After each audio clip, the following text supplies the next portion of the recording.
This woman is the most beautiful in the small town. Countless men have pursued her, but she told all her suitors to go find phantom books. If anyone finds phantom books, she will marry that person. But what exactly is phantom books? No one knows. And this whole story begins with a man named Sir Disward. 6 months ago, Sir Disward suddenly passed away. He left his estate to his grandson, Hugh. Hugh arrived at the old manor. The mansion had been abandoned for a long time. Dust covered everything. Yet, Hugh found traces of human activity. He followed the traces to the basement. There, the basement was filled with all kinds of books. A girl in a black dress suddenly appeared in front of him. Hugh approached and briefly introduced himself, saying he was the grandson of the manor's owner, and was looking for a bookshelf called Dantalian. It turns out that Sir Disward was a passionate book collector. In his will, he specifically mentioned that if Hugh wanted to inherit his estate, he must first find the Dantalian bookshelf. But what intrigued Hugh the most was the last sentence in the will, that Dalian must be entrusted to him.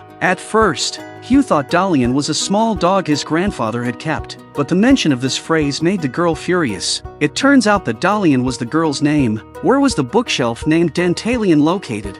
Dalian did not tell him immediately. She was cautious of this sudden new owner of the manor, but Hugh was curious about both Dalian and the bookshelf called Dantalian. He had heard some legends about it. It was said to be a bookshelf full of endless books, ruled by a demon who controlled all knowledge. This legend made Hugh excited and eager to find the Dantalian bookshelf, but in the basement, all he found were just ordinary books. This left him somewhat disappointed. Dalian explained that the Dantalian bookshelf hid a library that contained boundless knowledge. When Hugh heard this, he couldn't help but laugh. Clearly, he didn't believe this claim. Just then, Dalian noticed the gold key around Hugh's neck. The sudden sound of a doorbell interrupted their conversation. It was the butler sent by the nearby noble, Jason, inviting Hugh to visit his home. Upon hearing this, Dalian immediately insisted on going with him. She suspected that Jason was the real culprit behind the death of Hugh's grandfather. They were both shocked as soon as they stepped inside. Gazing at the terrifying claw marks on the walls and the body lying on the floor, Dalian's expression instantly grew serious. She suggested they head to the study to search for clues. At that moment, a man holding a dagger suddenly attacked them. Hugh immediately grabbed Dalian and took cover,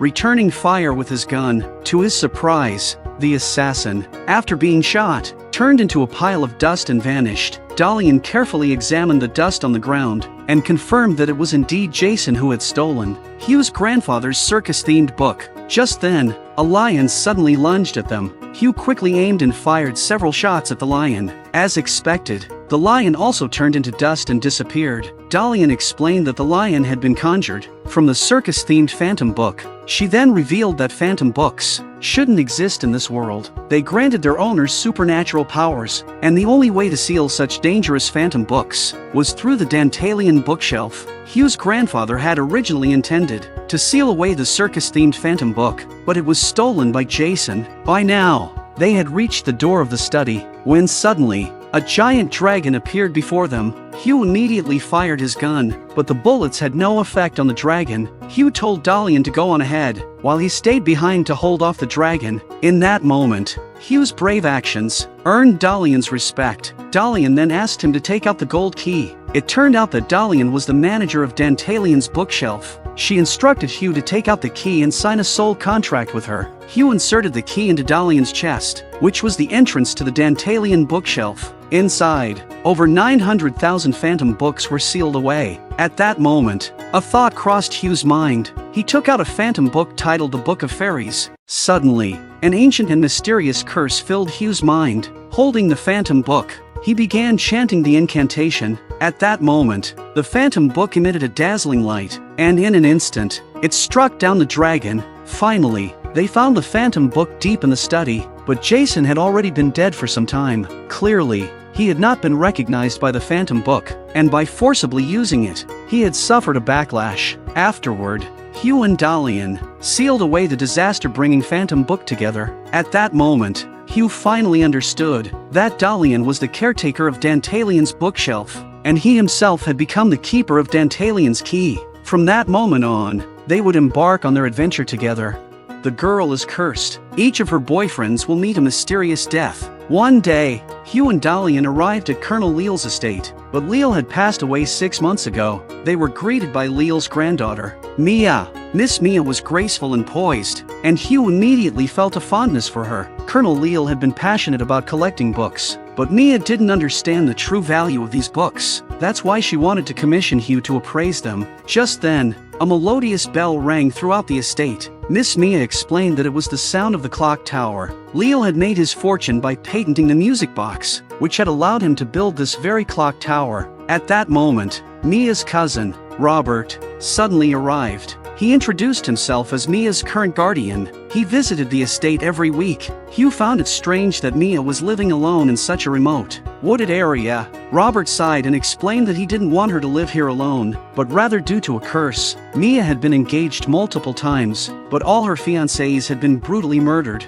Anyone who tried to take her away from the house, including even her parents, had all met untimely deaths. Robert believed that Mia was cursed by a book of curses that had once belonged to Colonel Leal. That book was still hidden somewhere in the house. Hugh suddenly realized that Mia might be trapped by a phantom book here. He began searching through reports related to the estate. The reports mentioned a murder case that occurred 50 years ago, when Mia had not yet been born. In the following years, over 100 people had either been killed or disappeared. Strangely, the killings had stopped abruptly one day. However, recently, the murders had resumed, and this time they were linked to Mia. Hugh was certain that a phantom book must be the cause, but Dalian scoffed at his theory. She explained that phantom books only contain knowledge, and that there was no such thing as them cursing people. Just then, they saw Mia and Robert through the window. Dalian guessed that they must be involved in some illicit relationship, but Hugh told her that Robert was already married, which only made Dalian more certain of her suspicions. She believed that Robert must have asked Hugh to find the so-called cursed book, so that he could run away with Mia. At that moment, the bells of the tower rang out. A man's scream echoed from outside the house. Hugh rushed to the scene, only to find a monstrous creature, holding Robert's lifeless body. Mia, covered in blood, stood nearby. Without hesitation, Hugh drew his gun and fired at the creature, but it turned and fled, carrying Robert's body with it. Strangely, Mia showed no reaction to Robert's death. She simply stood there, muttering repeatedly, saying she had dirted her clothes again, and that her grandmother would scold her. The next day, Dalian had almost confirmed that all of this was caused by a phantom book called the Fetus Book. The creature from the night before had been summoned by this book. It resembled a fetus, without any consciousness of its own, and only followed the commands of its master. In other words, someone had ordered Robert's death. They immediately began investigating the mastermind behind it. Soon, Dalian made a new discovery. While going through Leal's family history, Mia's grandmother had been an immigrant from another country, and she had been suspected of being a serial killer. As a result, she had been exiled. Just then, Mia entered, pushing a trolley. Her behavior toward Hugh was ambiguous. She told Hugh that Robert and the servants he brought with him had vanished, and that she hoped Hugh would stay and keep her company, but Hugh politely declined. Seeing her request go unmet, Mia's emotions suddenly spiraled out of control. At that moment, the bells rang once again. Mia, holding a dinner knife, suddenly lunged at Hugh. Hugh asked her why she was doing this. Mia innocently explained that the affair between her and Robert had been discovered by his wife, so he could never return. To keep Robert by her side forever, Mia had to kill him. Only then could they be together forever. Just then, the wall exploded, and the monstrous creature from the night before emerged. Behind the wall, the bodies of all the servants were revealed. Dalian finally understood everything. It turned out that, within Leal's family, every generation had a woman with a strong impulse to kill.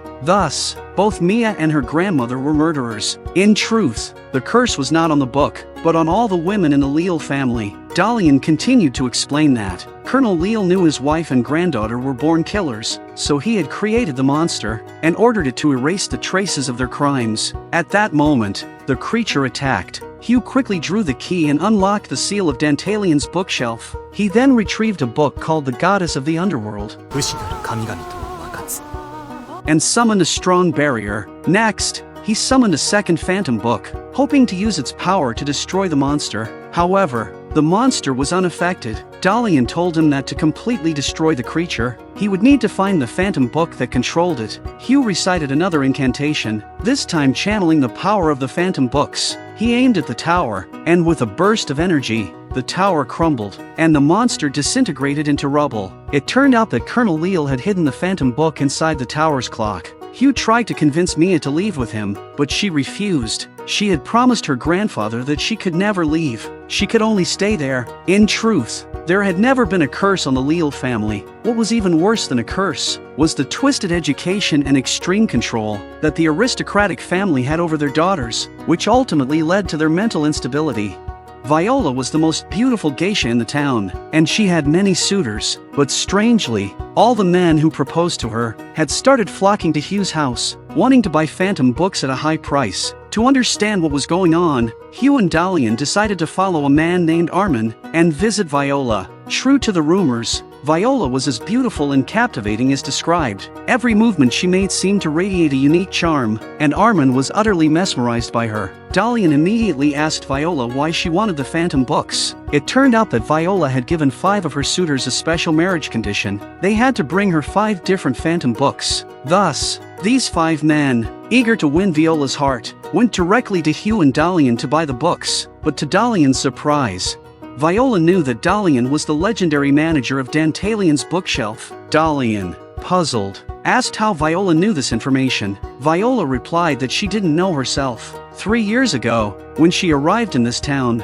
she had lost all her memories. Yet, strangely, her mind retained vast amounts of knowledge. Just then, a monster suddenly appeared. It told Viola that the time was almost up, and that the Count would appear on the next full moon night. It urged Viola to prepare to return home. After speaking, the monster flew away. Viola was scared stiff and collapsed to the ground. She had no idea who the Count was, but from the monster's tone, she could tell he was an extremely dangerous person. The reason she was searching for the phantom books was because her remaining memories told her that only by gathering these 5 books could she stand a chance against the Count. Dalian was confused. She couldn't understand why Viola insisted on staying in this town. Viola simply smiled and said, "There are people here I can't bear to leave behind." Meanwhile, the 5 suitors, having learned that Viola was in danger, rushed to her side on the night of the full moon, fully armed and bringing the phantom books with them. At that moment, the Count descended from the sky.